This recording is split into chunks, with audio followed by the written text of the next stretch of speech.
Hello everyone. তো এর আগের ব্লগে তোমরা দেখেছিলে যে আমরা হ্যাবলকে এসেছি, আর আমরা এখন আছি ডলফিন বিচ রিসর্টে। তো গুড মর্নিং সবাইকে। আজকে আমরা এখান থেকে যাব একটু পরে এলিফ্যান্ট বিচে। ওখানে বিভিন্ন রকমের ওয়াটার অ্যাক্টিভিটি হয়, যেমন snorkelling, scuba driving, sea walk, parasailing, এছাড়াও বিভিন্ন রকমের ওয়াটার রাইডও হয়। তো ইচ্ছে আছে সি ওয়াক করার, যদিও আমি সাঁতার জানি না, তাই একটু ভয় তো লাগছেই যে আমি পারবো কি না। তো দেখা যাক কি হয়। আর সকাল সকাল এরকম রিসর্টের আশেপাশটা ঘুরে দেখতে খুব ভালো লাগছে। আর আমরা একটু পরেই ব্রেকফাস্ট করে বেরিয়ে পড়ব এলিফ্যান্ট বিচের উদ্দেশ্যে।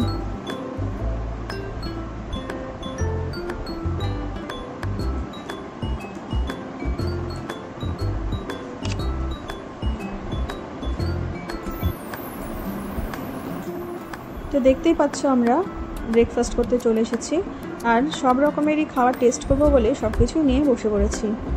এখানে সব বুফে সিস্টেম খাওয়া দাওয়া, আর এদের ডাইনিং এরিয়াটা বিশাল বড়।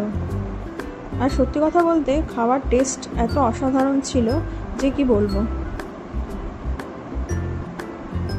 তো ব্রেকফাস্ট ছেড়ে আমরা রেডি হয়ে বেরিয়ে পড়লাম এলিফ্যান্ট বিচের উদ্দেশ্যে।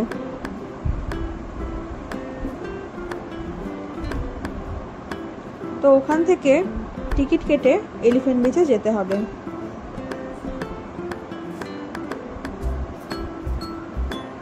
তো পৌঁছে গেছি আমরা, এবার যাব হচ্ছে টিকিট কাউন্টারে। ওখান থেকে এলিফ্যান্ট বিচে যাওয়ার জন্য বোটের টিকিট বুক করতে হয়, আর ওরা ওখান থেকে স্নরকেলিংটা ফ্রি করে দিয়েছিল। আর আমি যেহেতু সি ওয়াক করবো, সেই জন্য এখান থেকে টিকিটটা আগে থেকেই কেটে নিয়েছিলাম। 4000 টাকা পড়েছিল সি ওয়াকের জন্য। আর এক একটা বোটে 10 জন করে নিয়ে যায়, আবার আমাদের সকলকে একসাথে এই বোটে করে ফেরত আসতে হবে, এটা বলে দিয়েছিল ওখান থেকে। তো প্রায় 15-20 মিনিটের মধ্যেই আমরা পৌঁছে গেলাম এখানে। আর এখানকার ফ্লোটিং বিচটা দেখো, এত দুল ছিল যে কি বলবো, একটু ভয়ই লাগছিল। তো এখানে আমাদেরকে বলা হয়েছিল যে স্নরকেলিং ফ্রি আছে, তো সেই ফ্রি স্নরকেলিং তো করাবেই, কিন্তু ওখানকার গাইড আমাদেরকে বোঝাচ্ছিলেন যে ফ্রিটা করার সাথে সাথে যদি আমরা পার হেড 1200 টাকা করে দেই, তাহলে আমাদেরকে ডিপ স্নরকেলিং করাতে নিয়ে যাবে। তো প্রথমে আমার মেয়ে আর ওর বাবা স্নরকেলিং করতে গেল, তারপর এসে ওদের এত ভালো লেগেছে, তারপরে আমাকে বললো যে তুমিও করো। তারপর আমিও আবার ডিপ স্নরকেলিং করলাম, আর সত্যি কথা বলতে খুব ভালো অভিজ্ঞতা ছিল।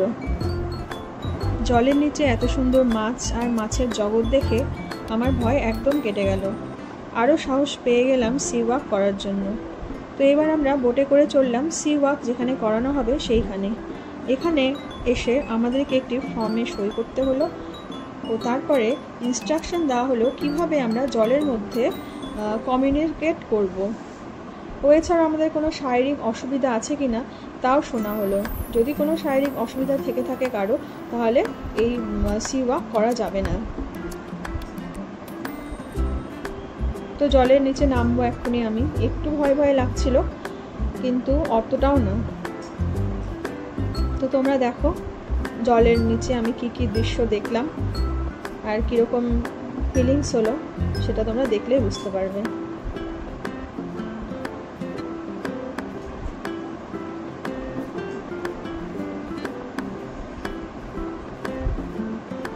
তোমরাই বলো, জলের নিচে নেমে এত সুন্দর সুন্দর মাছ আর জলের নিচে যে এত সুন্দর একটা জগৎ থাকতে পারে, সেটা দেখে কারো ভয় লাগবে? আমি তো শুধু অবাক হয়ে মাছগুলোকেই দেখছিলাম, কত সুন্দর, কত রঙিন, কত রকমের মাছ। সত্যি এটা একটা লাইফ টাইম এক্সপিরিয়েন্স। যদি এটা না করতাম তাহলে খুব মিস করতাম। জলের ভেতরে যে এত সুন্দর একটা জগৎ থাকে, তা না দেখলে বুঝতে পারতাম না। তো তারপরে আবার আমরা বোটে করে চললাম, রওনা দিয়ে দিলাম ফেরত আসার জন্য। নীল জলরাশির উপর দিয়ে আমাদের বোট চলল এলিফ্যান্ট বিচকে ছেড়ে। তো আমরা পৌঁছে গেছি। এখান থেকে আমরা এবার স্কুটিটা নিয়ে রওনা দিয়ে দেব। তো তার আগে আমাদের যেতে হবে দুপুরবেলা খাবার খেতে। তো কালকে যেখানে গেছিলাম আমরা বাঙালি রেস্টুরেন্টটাতে, ভাবছি আজকে ওখানেই খাওয়া দাওয়া করব। তো চলে আসলাম বাঙালি রেস্টুরেন্টে। এখানে খাওয়া দাওয়া করে তারপর আমরা রুমে চলে গিয়ে রেস্ট নিয়ে বেরিয়ে পড়লাম বিকেলবেলা আবার রাধানগর বিচের উদ্দেশ্যে, এখানে সানসেট দেখব বলে। সত্যি কথা বলতে এই 2 দিন হ্যাভলকে আমাদের খুব ভালো কাটলো, বিশেষ করে আজকের দিনটা। এলিফ্যান্ট বিচে গিয়ে আমাদের এক অসাধারণ অভিজ্ঞতা হলো। তো ভিডিওটা আজকে এখানেই শেষ করছি, দেখা হবে এর পরবর্তী পার্টে। তো ততক্ষণের জন্য আমাদের সাথে থেকো আর সবাইকে বাই।